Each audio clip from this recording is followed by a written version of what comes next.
everyone, and welcome to The Explainer. I am absolutely thrilled you're joining us today. You know, if you're the kind of person who really loves figuring out how the world ticks in a smart, efficient way, you are in exactly the right place. Today, we're diving deep into what is arguably the single most important foundational model in all of economics. We're talking about the production possibilities curve. Now, hold on. I know economic curve sounds like some dense academic graph pulled out of a dusty old textbook, but let's reframe that. I want you to think of it as a map, a literal, unyielding map of our absolute limits. For you, for me, for massive corporations, and for entire nations. It is basically the ultimate visualizer for scarcity and choice. So let's jump right into this. Here's exactly how we're going to break this down today. We'll start with the free lunch myth, then we'll move into mapping our limits, the shape of sacrifice, shifting the boundaries, and we'll wrap it all up with the trade loophole. Section 1. The free lunch myth. Cost is not just money. Okay, we've all heard this phrase, right? There is no such thing as a free lunch. And honestly, your first thought is probably, well, actually, yes, there is. What if my buddy pays for my burger? But here is the real secret of economics. Cost is almost never just about money.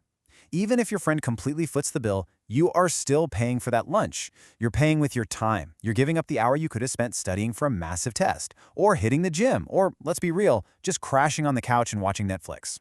Every single choice you make demands a sacrifice, because our resources, meaning our time, our cash, our physical materials, they are fundamentally limited. We're constantly forced into this corner where we have to choose. If you're saving up, you might have to pick between putting a deposit down on an apartment or buying a car. You absolutely want both, but you literally cannot have both. And this isn't just a personal problem. It scales all the way up. Think about a local city council. They constantly have to ask, do we use these tax dollars and construction crews to build a shiny new public library, or do we use that exact same land and those resources for a casino? A sacrifice has to happen, always. Which brings us to the formal economic definition of that sacrifice. Opportunity cost. It is the value of the next best alternative foregone or given up when a choice is made. The really crucial takeaway here is that opportunity cost is the whole picture. It's the explicit accounting costs, like the actual rands and cents leaving your wallet, plus the implicit costs. It's the absolute value of the best thing you had to walk away from. Section 2. Mapping our limits. Visualizing scarcity. Since we know every choice carries a cost, let's see how economists actually map out this universal headache. Imagine a tiny hypothetical economy. Let's call it the Wild Coast community. They do exactly two things: catch fish and grow potatoes. That's it.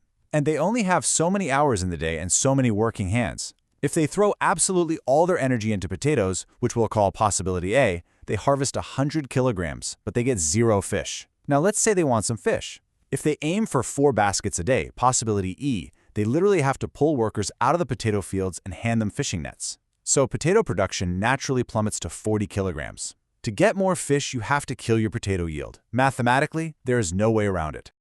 Now, the magic happens when you plot those specific trade-offs on a graph. You put fish on one axis, potatoes on the other, and when you connect those possibilities, A, C, E, F, you get this solid curve. This is it, the production possibilities curve, the PPC. It represents the absolute maximum potential of this community when every single resource is fully and efficiently put to work.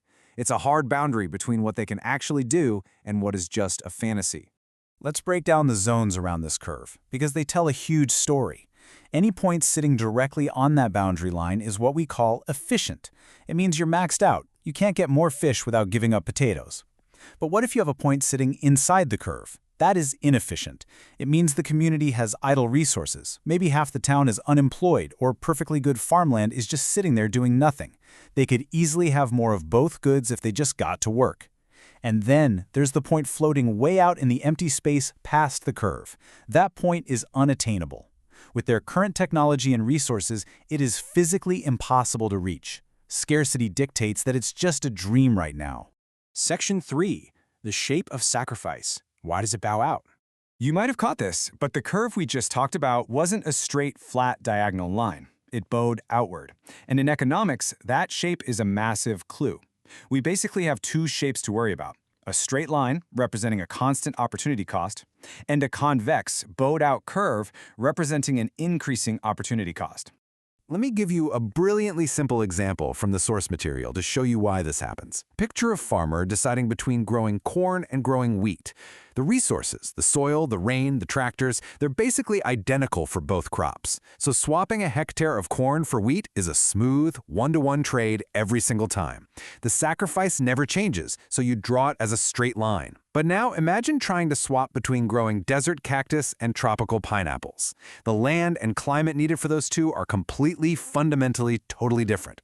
So if you want your very first pineapple, you'll plant it on the dampest, most tropical patch of dirt you own. You only give up a tiny bit of cactus. But what if you decide to go all in on pineapples? To get that very last one, you're forced to plant it in bone-dry, sandy desert soil. You would have to bulldoze a massive amount of cactus just to harvest one absolutely terrible pineapple. The sacrifice scales up completely unevenly. And there's a name for this. It's called the law of increasing opportunity cost.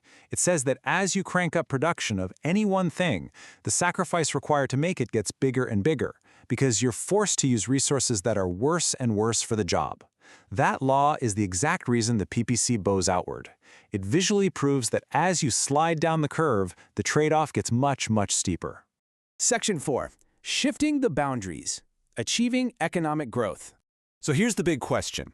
If we are trapped inside this rigid bubble of scarcity, how does humanity ever actually progress? How do we ever reach those unattainable fantasy points? Simple. We literally push the boundary out. Economic growth happens when the entire curve shifts outward. We're no longer just sliding between fish and potatoes, we are expanding reality. This happens through a few massive game-changing factors: a surge in the labor force, finding brand new natural resources, or, most importantly, technological leaps.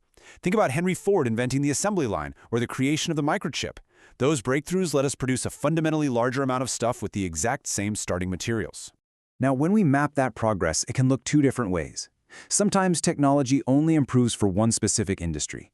Let's say someone invents a revolutionary new machine for building bicycles, but car manufacturing stays exactly the same. The curve just swivels or pivots outward on the bicycle side.